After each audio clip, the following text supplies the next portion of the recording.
जरा सोचिए, एक पूरी पीढ़ी एक ऐसे युद्ध से गुजरती है जिसके बारे में कहा गया था कि वो सारी लड़ाइयों को खत्म कर देगा, लेकिन फिर सिर्फ 20 साल के अंदर दुनिया इतिहास के सबसे भयानक संघर्ष में फंस जाती है। आखिर ये हुआ कैसे? देखिए, दूसरे विश्व युद्ध की वजह कोई एक घटना नहीं थी, बल्कि ये 3 बड़े मोड़ों की एक कड़ी थी। एक ऐसी शांति जो किसी को मंजूर नहीं थी, एक ऐसा सिस्टम जो बिखर रहा था, और एक बहुत ही खतरनाक गठबंधन। चलिए इन कड़ियों को जोड़कर देखते हैं। तो हमारी ये कहानी 5 हिस्सों में आगे बढ़ेगी। शुरुआत होगी एक कड़वी शांति से, फिर देखेंगे कैसे पूरा सिस्टम बिखर गया, आक्रामक देशों की क्या चालें थी, कैसे एक अपवित्र गठबंधन बना, और आखिर में कैसे दुनिया एक बार फिर युद्ध की आग में झुलस गई। तो कहानी शुरू होती है वर्साई की संधि से। ये संधि शांति लाने के इरादे से की गई थी, लेकिन अनजाने में इसने अगले महायुद्ध के बीज बो दिए थे। इन शब्दों में उस जर्मन प्रतिनिधि का गुस्सा साफ महसूस होता है ना? जर्मनी के लिए यह सिर्फ एक संधि पर दस्तखत करना नहीं था, ये एक राष्ट्रीय अपमान था। ये भावना कि उन्हें जलील करके सजा दी जा रही है, आने वाले कई दशकों तक जर्मनी की राजनीति पर हावी रहने वाली थी।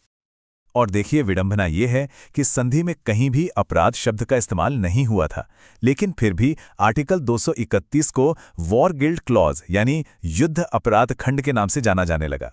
असल में ये एक कानूनी आधार था जिसके तहत जर्मनी को युद्ध का भारी हर्जाना चुकाने और सारी तबाही की जिम्मेदारी अकेले अपने सिर पर लेने के लिए मजबूर किया गया।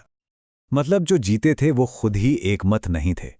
फ्रांस चाहता था कि जर्मनी को इतना कमजोर कर दिया जाए कि वो दोबारा सिर ना उठा सके। वहीं ब्रिटेन को एक व्यापारिक पार्टनर चाहिए था, और अमेरिका किसी भी तरह की दंडात्मक कार्रवाई के खिलाफ था। इस आपसी फूट ने एक टिकाऊ शांति की हर उम्मीद पर पानी फेर दिया। तो हुआ ये कि एक कानूनी वजह से बनाया गया क्लॉज जर्मनी के अंदर जबरदस्त गुस्से और नाराजगी की वजह बन गया। इसने लोगों के मन में बदले की आग को भड़का दिया, एक ऐसी भावना जिसका फायदा उठाने के लिए चरमपंथी ताकतें पहले से ही तैयार बैठी थीं। वर्साई की संधि ने यूरोप में तो दरारें डाल ही दी थीं, लेकिन असली भूचाल तो पूरब में आने वाला था, जहां युद्ध के बाद बनी पूरी व्यवस्था ही चरमराने लगी थी। उसी वक्त पूरब में एक नई ताकत सिर उठा रही थी, जापान। संसाधनों और साम्राज्य की भूख में जापान ने एक क्रूर विस्तार शुरू कर दिया। मंचूरिया से लेकर चीन तक उसके हर कदम ने लीग ऑफ नेशंस की लाचारी को दुनिया के सामने लाकर रख दिया, जो मूक दर्शक बने रहने के अलावा कुछ नहीं कर सका। ये सिर्फ एक आंकड़ा नहीं है, ये नानकिंग नरसंहार में मारे गए लगभग 3 लाख आम लोगों की दर्दनाक कहानी है। ये एक साफ संकेत था कि दुनिया को एक साथ रखने वाला सिस्टम पूरी तरह से टूट चुका था, और अब ऐसी अकल्पनीय क्रूरता को रोकने वाला कोई नहीं था। अब एक तरफ जापान पूर्व में तबाही मचा रहा था, और दूसरी तरफ यूरोप में वर्साई की संधि से जो चिंगारी उठी थी वो अब आग पकड़ने वाली थी। वर्साई के उस राष्ट्रीय अपमान ने एक ऐसा माहौल बना दिया जिसे भरने के लिए सामने आए अडोल्फ हिटलर और उसकी नाजी पार्टी। उन्होंने बदला लेने, जर्मनी का खोया गौरव वापस दिलाने और छीने हुए इलाकों को फिर से हासिल करने का वादा किया। एक ऐसा संदेश जो हताश जनता के दिलों में उतर गया।